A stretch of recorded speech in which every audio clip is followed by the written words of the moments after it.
This report is intended to shed light on true crime stories for informational and educational purposes only.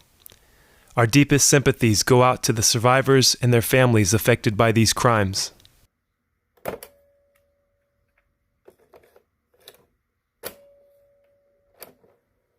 Welcome to National Crime Files.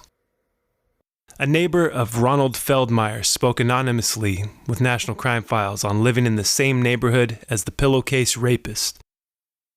Sharing her interaction with Feldmeyer, the neighbor says, "When I met him, he was very polite. I had no reason to think he was any kind of threat." She expressed that the tight-knit community of Kern City is on edge following Feldmeyer's alleged kidnapping of a woman who was hospitalized after jumping out of a moving vehicle with Feldmeyer behind the wheel. Feldmeyer, a convicted rapist with multiple victims, moved to Kern County after serving over 30 years in prison. The anonymous neighbor shared with NCF shocking details that has left Kern City community speechless. A member of the HOA board, the neighbor learned about Feldmeyer's sex offender status after learning about his failure to register upon moving into the neighborhood.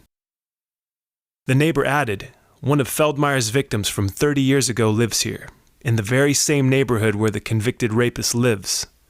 She added that the victim has had to relive the horror again knowing she resides in the same community as Feldmeyer. When discussing Feldmeyer's arrest, the neighbor says, "It is unnerving. I make sure my alarm is set every night, and I carry my pepper spray." Feldmeyer's next scheduled court date is July 11th at 9:30 a.m. He is currently being held at Lerdo Pretrial Facility.